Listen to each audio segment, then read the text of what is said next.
Welcome to Hope Something Sticks. My name's Burt. I'm Matt. And this will be our first movie review. And today we're going to be doing Groundhog Day. Classic from the 1990s, starring Bill Murray, Andy McDowell, and kind of Chris Elliott. Very much far third tier on the cast. Directed by the late Harold Ramis. Rest in peace. Mm-hmm. So I recently watched it. We were both supposed to, but Matt did not. So Hey, good, it happens. So we're gonna have a good kind of back and forth between someone who's seen it recently and one who's seen it a while back ago. Not that far back. It's such a classic movie. It's kind of, I've seen it 7 million times. The last time you saw it?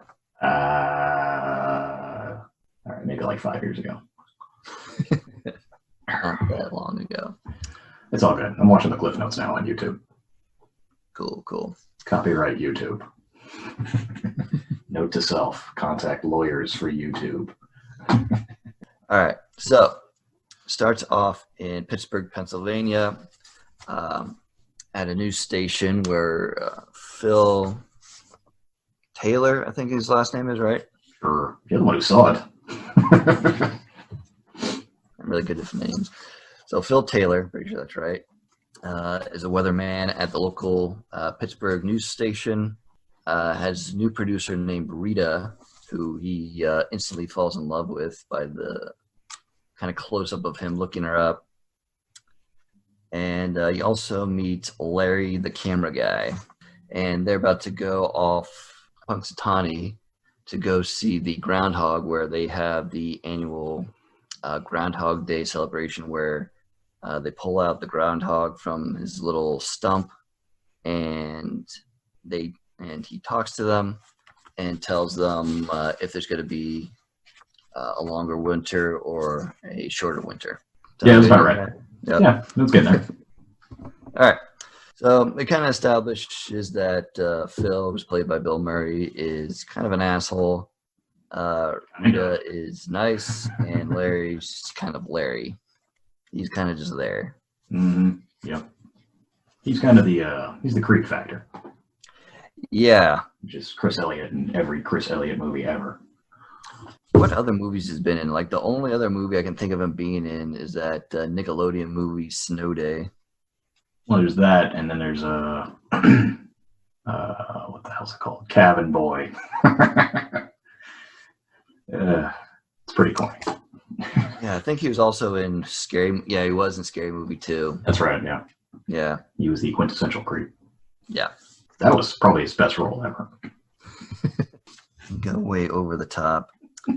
So Phil says, he's kind of ready to leave the station. Don't really know if he's for real, if, other channels are trying to get him or whatever. But then he cuts to them driving to Punxsutawney, the three of them, Larry, Phil, and Rita. And to kind of hammer home the characters even more, Phil acts like a dickhead. Rita's all nice and innocent, and Larry's shows why he's a C-list actor. Yeah, no doubt. Because, watching this movie again, kind of really noticed that the guy who plays Larry, Chris Elliott, kind of sucks. He's not a particularly good actor. Oh. What are you talking about? He portrays a perfectly awkward cameraman who can't get laid. I know, but I don't know. I just, something tour de about force performance. Just didn't do it for me. Hmm. So, they end up at Punxsutawney, and Phil says he doesn't want to stay in the same hotel as the rest of them, says it's a shithole. And but Rita says, well, I got you a bed and breakfast place anyway, so have fun with that. And the bread and breakfast place is really nice looking. It's like, I would definitely go to that place. Yeah, nowadays, I don't even know where Well, we were talking about it being filmed in Woodstock and not Punxsutawney, so I know where to find something like that. But yeah, it seems like a pretty legit spot. Mm-hmm. So he likes the place fairly well, and he goes to sleep, and that's February 1st. Wakes up February 2nd on Groundhog's Day. So the first thing that happens is the radio goes off, and the two disc jockeys are talking about how it's Groundhog's Day, and it's very cold. Phil, once he gets ready, leaves his room, and there's this guy saying, "Hey, you guys go see the groundhog?" "Yeah." It's like, "Do you think it's going to be in early spring?" And then Phil just uses his weatherman jargon to be a dick. It's like, thinking March, whatever it is, the first day of spring is, and then he just leaves the guy. He talks with the owner of the bed and breakfast, acts like a dick some more, asking about the weather, saying, "Well, it's going to be a blizzard, but I think it's going to miss us and hit some other place." So she asks if she's going to leave. He says, "Yeah, 100% yes, I'm going to leave, well, tonight." Then he heads over to where the groundhog is, which is called Gobbler's Knob, which, you think that's the actual name of the place? Yeah, according to this YouTube clip, that is in fact the name of it. The officiators of Groundhog Day were actually very upset that they didn't choose Punxsutawney because it was too expensive to get the licensing rights. But they did show up to Woodstock, Illinois, to make sure that the ceremony went off accurately. Gobbler's Knob, everybody. Gobbler's Knob is a real thing. Nothing funny about that. All right. So, I think it's kind of funny. Yeah, of course it's funny. Fucking Gobbler's Knob. Yeah. So Phil does his weatherman shtick. They pull the groundhog out from the kind of stump enclosure they got him in. They do this cute little ceremony, and I guess it's the mayor. Yeah, that's Well, Bill Murray's brother, but that's Bill Murray's brother. One of them, yeah. Yeah, I didn't know that was. I think does his other brother make an appearance? No, Brian Doyle Murray. I believe so. Usually one or two of his brothers make an appearance in his movies. Almost every one of his movies. Yeah. I think it's just the one. Yeah, I think you only get Brian this time. Yeah. Okay. So he says that it's going to be a long winter. The groundhog saw its shadow. So, wah, wah. Yep. As the whole town goes. Then they leave back to Pittsburgh. Phil doesn't want to stay in Punxsutawney because he thinks it's lame. Mm-hmm. As they're leaving Punxsutawney, there's this big traffic jam on the highway. Phil gets out of the van, talks to the cop that's there, saying that, "Hey, we want to, go through." It's like, "Well, there's a big blizzard coming through, so you can't." It's like, "What do you mean? It's just a few snowflakes. It's a few snowflakes. It's a whole damn blizzard coming." It's like, "No, it's going to hit this town. It's going to pass by us." I don't know what the hell you've been watching, but there's a real blizzard going on out there. It's like, "Don't you know anything about the weather?" It's like, "I make the weather." It's a pretty great scene because he doesn't even have a coat. It's like, "All right, well, go back to Punxsutawney or freeze to death." He thinks I'm thinking, in lieu of freezing to death, he decides to go back, fairly pissed off. Yeah, he pretty much just hangs out in his bedroom at the bed and breakfast and goes to sleep. Now, one thing I saw that was kind of weird was that it seems like he goes to sleep at 4:05 a.m. Are you asking me? No, well, no, like that's what the clock says as he's going to bed. It's 4:05.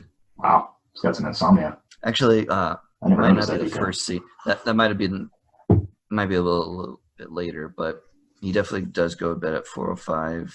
I think it might be for the first repeat. Anyway, so he wakes up. It doesn't change over until 6. Yeah, it doesn't until his alarm clock goes off.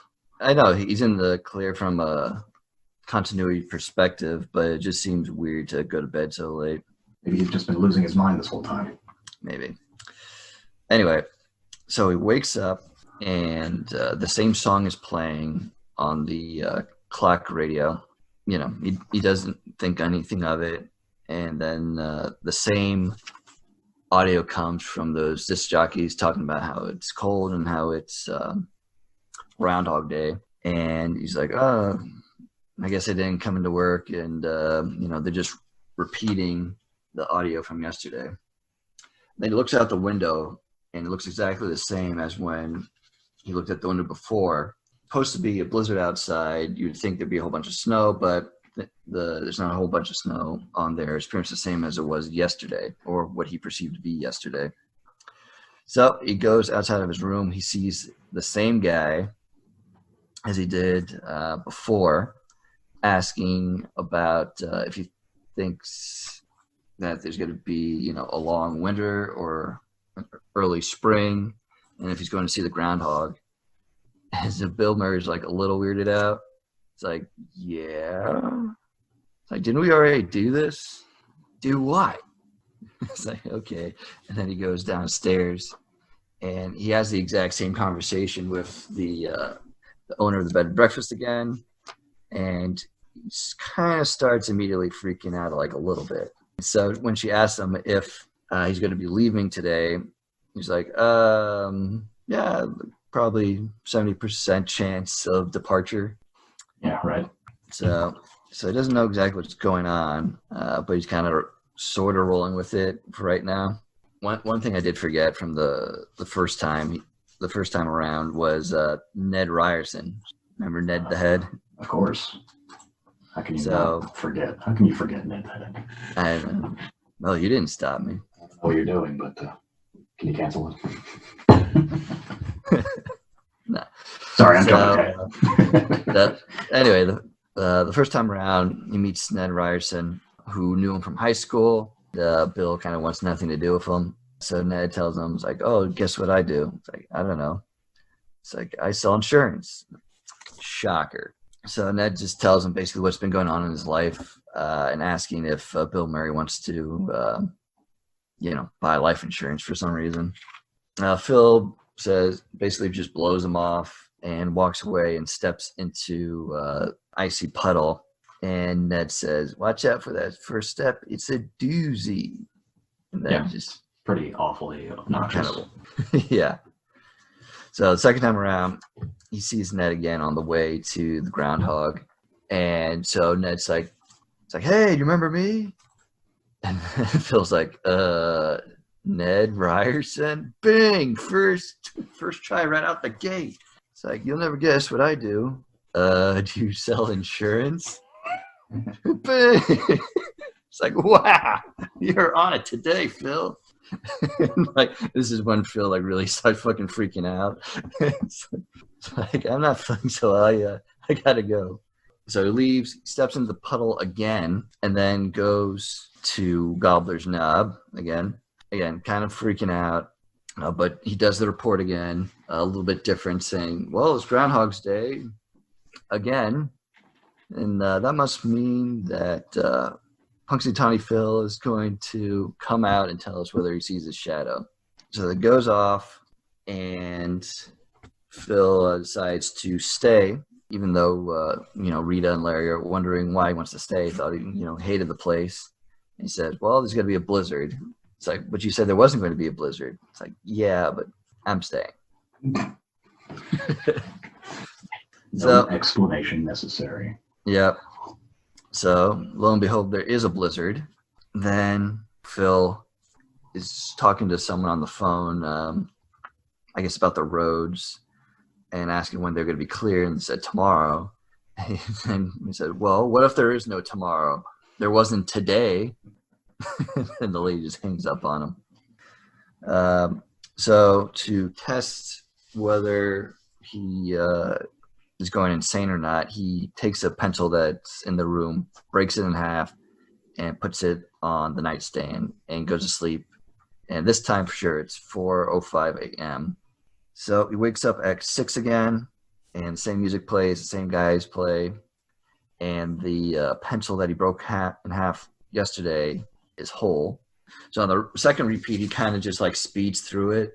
He sees the guy outside of his room, just walks right past him, walked right past the owner of the bed and breakfast, and just kind of is just running back to Gobbler's Knob, sees Ned, just like pushes him away and just runs off, and also I believe steps in the puddle again. I do believe that's accurate. Yeah. Yep. So what would you think you'd be doing at this point? Your day repeated twice already. Be pretty much the same as what Bill Murray's doing, or what would you think? Oh, the movie's fantastic because it goes through every single reaction that you would think would happen, which is awesome. Which is something that, you know, all the fucking nerds out there always do. The movie's its own self-contained, you know, when fans write their own alternate scripts.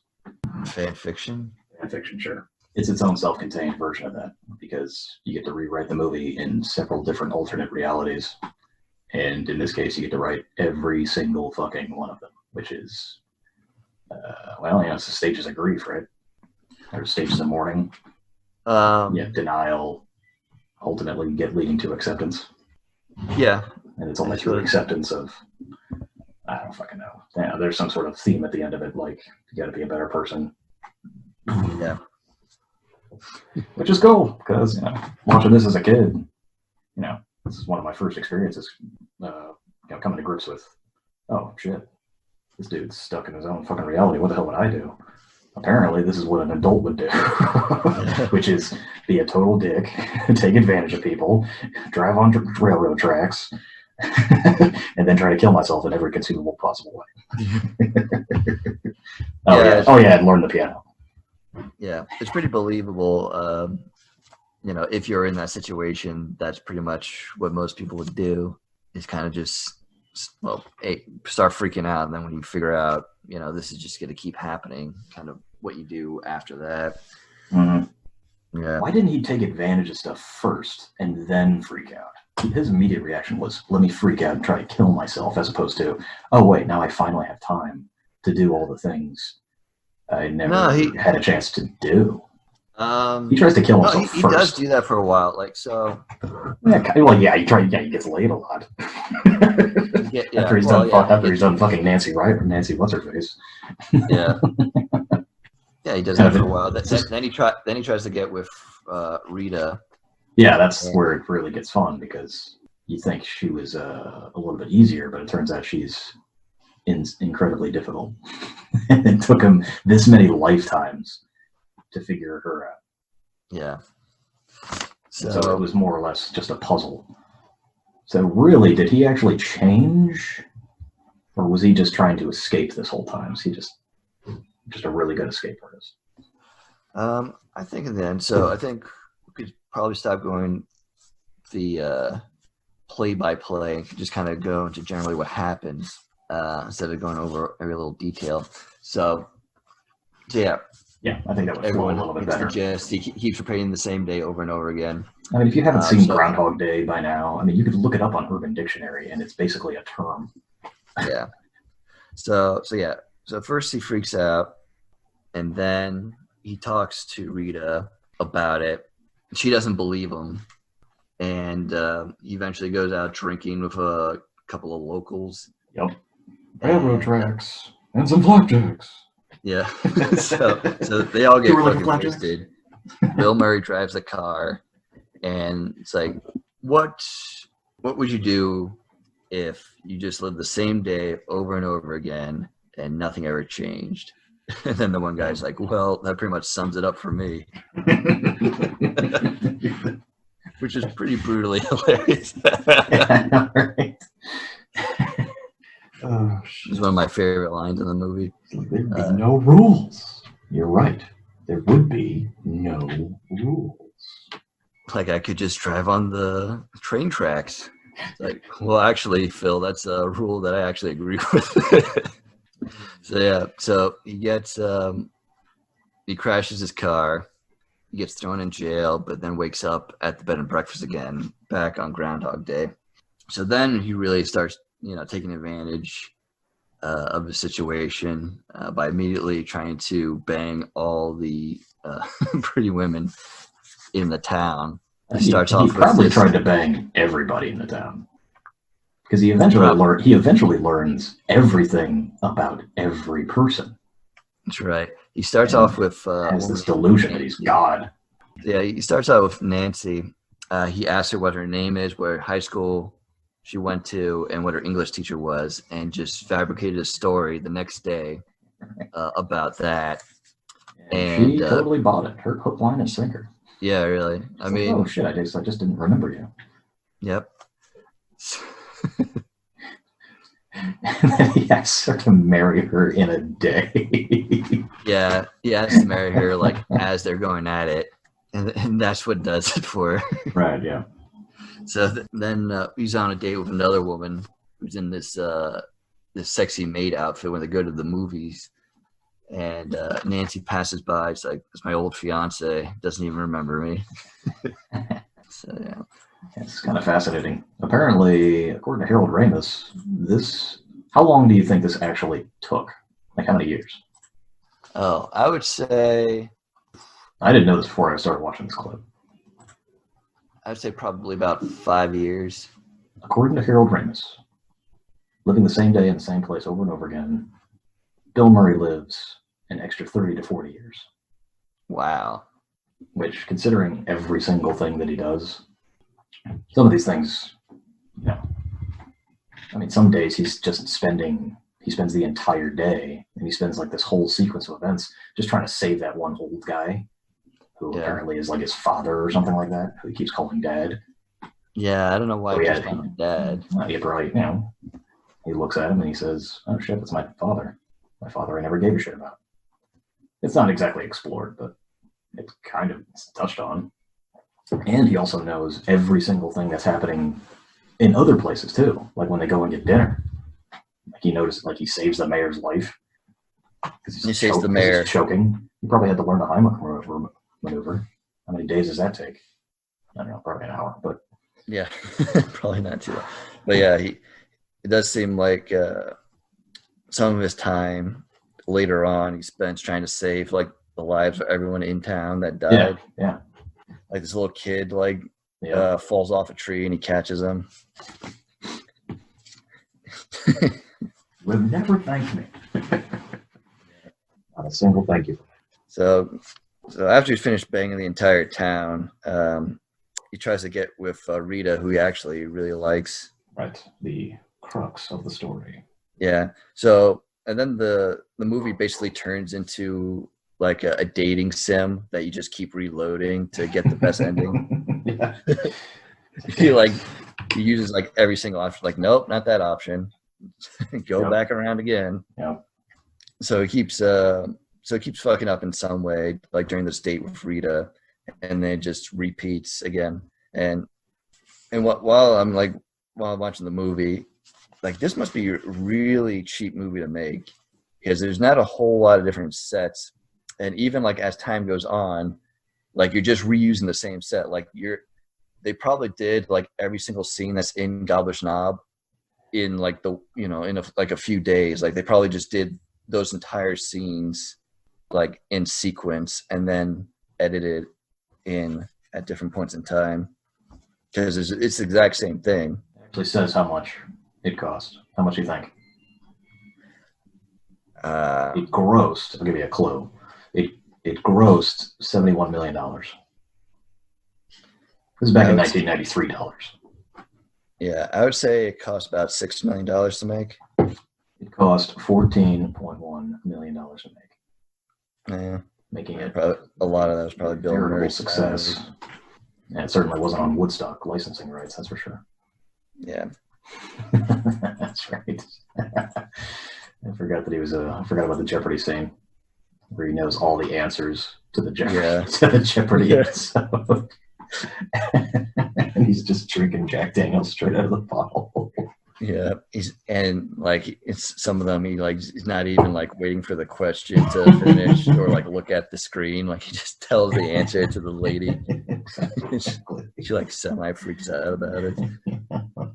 So after a few times of trying to get with Rita and it just doesn't work like at all. That's when he starts getting depressed And then then he starts to decide to kill himself. So the first time he does it, he thinks maybe something will happen if he kills himself with the groundhog.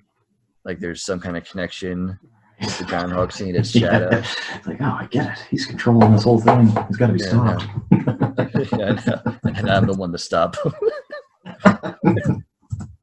So he steals a truck that the groundhog's in and then just drives it off the quarry. And it might still be all right. Yeah, and then it blows up. It's like, probably not now. So then he just kills himself a whole bunch of times. Mm-hmm. Yeah. Then he kind of gets tired of doing that. He talks to Rita again in the morning after the whole groundhog ceremony. So this time, instead of trying to, get with her, he's basically asking her for help and telling her like what's going on with him.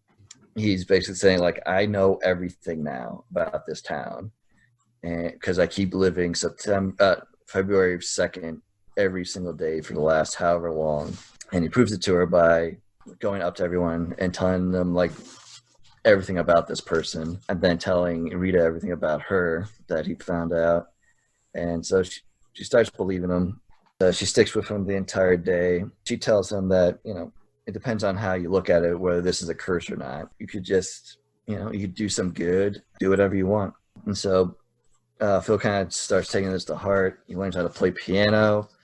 Like we were saying, he sees the old hobo that may or may not be his dad. I don't think it is. It isn't his dad. He's projecting his father onto this old man, and if he saves this old man, he saves his father in his brain. I don't know, dude. He's losing his mind. Anyway, so maybe if I save this one guy's life, I can be released from my prison. Yeah. So how many people did he torture? They don't go into that. What? Oh, did he torture? Well, I mean, nowadays, if you relate this to like Westworld or something like that. Spoiler alert, Westworld is about killing people. It's like, if he's really a monster, he would have immediately started like murdering people just to see what the hell would happen. Yeah. I guess they kind of skipped that part. Yeah, they totally did. Comedy, keep it up. So pretty much every time you see him with Ned, he's like screwing with him in some way. There's one really good part where Ned introduces himself again, and Bill Murray just lovingly hugs him. It's like, I don't know what you're doing today, but can you cancel your plans? And then Ned just gets weirded out and walks away. I gotta go. It was good seeing you. Bye. I say that line pretty frequently, mostly to my sister Sam. Nothing sexual about that. So, does learn to gloss over. Glossing over that. Moving on. I gotta go. He finds a piano teacher, gives her $1,000. She kicks out the 12-year-old girl that was. Oh my god! So he just keeps giving her $1,000 every day, right? And he, eventually gets better.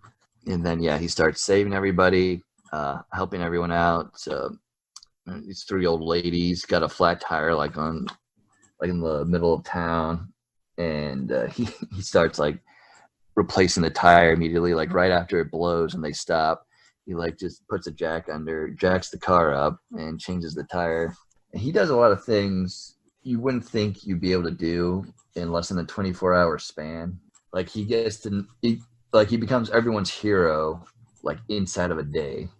Right. He's like running around. Well, if you knew exactly, of course, all these things would have to be timed out perfectly in sequence. Yeah. So everybody's disaster was set up for that. I don't know what God Monster or Flying Spaghetti Monster created this time loop and stuck Bill Murray in it, but apparently they are like, oh, hurrah, you figured out the puzzle. Yeah. Yeah, it basically turns into a video game. It's kind of like Legend of Zelda Majora's Mask, where you live out 3 days and you have to go back in time because the moon crashes into the earth and kills everything. So you have to keep going back in time until you figure out how to stop the moon from crashing into the earth. And you have 3 days to do it.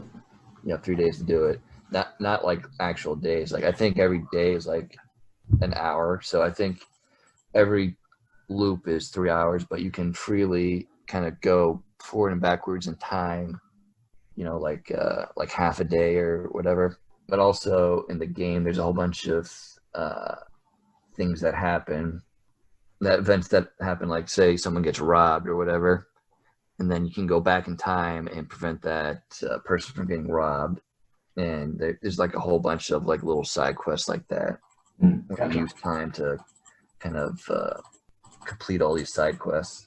That's basically what Bill Murray does. Let's see.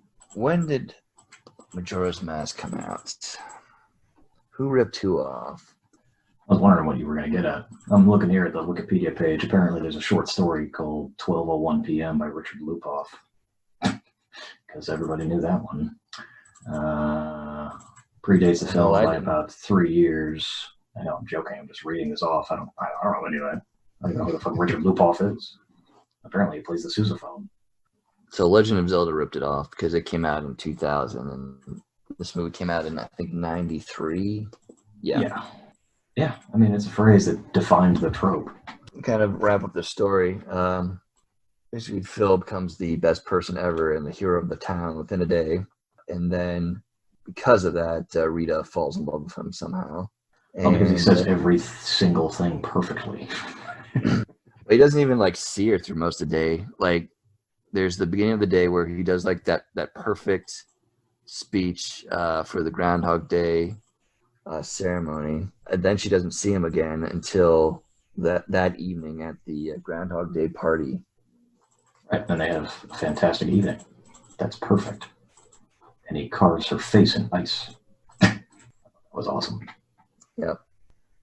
So they go to bed together, and when Bill Murray wakes up, it's tomorrow, February 3rd, and that's pretty much how the movie ends, outside of the infinite loop of February 2nd. Mm-hmm. So I really like this movie. I think the first time I saw this was probably almost 20 years ago. Still awesome. Yeah, it's got everything you want. It's got all the staying power. It's not dated. I mean, it's kind of dated, but not in any real way that you would really give a shit about. But this is like, Scarlet Letter, man. Should be taught in every school. You'd be good. Then you'll get to have sex with Andy McDowell. So, like, a timeless story. And plus, it's Bill Murray. I mean, come on. Fuck. Yeah, he was particularly hilarious when he was starting to go into his depressive state about halfway through the movie.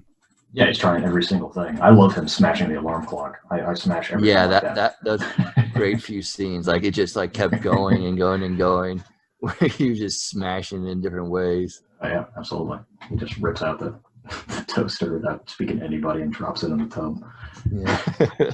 Somehow the owner of the bed and breakfast like realized what happened like immediately when the lights short out. It's like, oh my, horrendous. Someone killed himself again. Oh my god, not again. It appeared that Mohamedou Ould Slahi described his time in Guantanamo Bay as like Groundhog Day.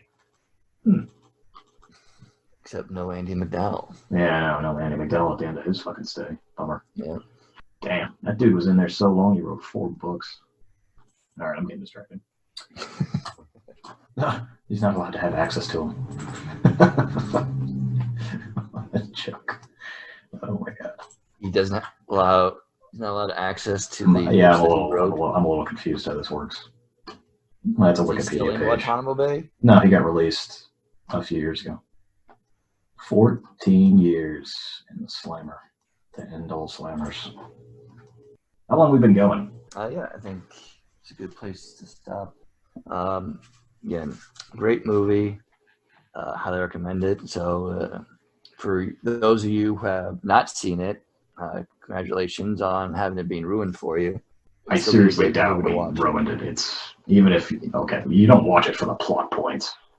You watch it because Bill Murray is a saint, or the devil, or Ned Ryerson is the devil. Yeah, so saints, devils, sex with a chick named Andy. It's got it all. Watch it. Make your kids watch it. Make your kids watch it so much they hate it. All right. So we do not have a Patreon. We don't have anything yet. Oh, what we do have is an email address. Oh, is that all you need for, I don't know, fucking Venmo or something?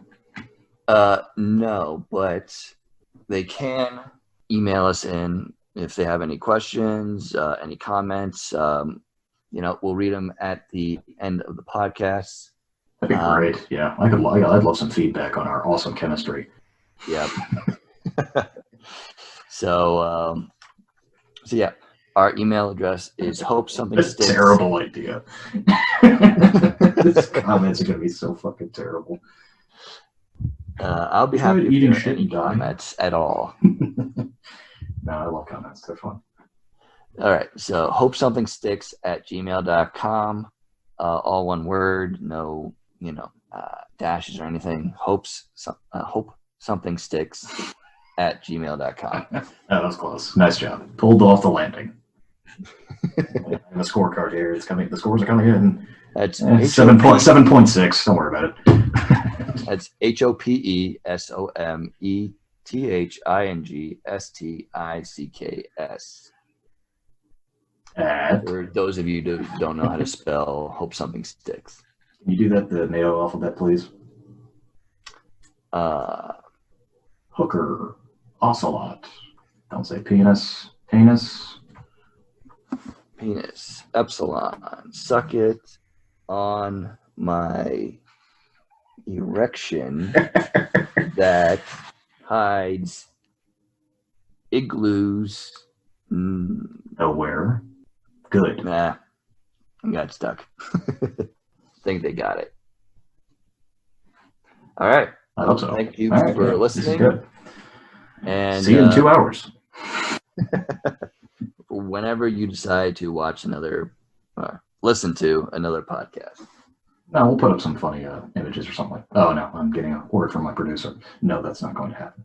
Enjoy listening to meatbags. It's a pack. All right. See ya.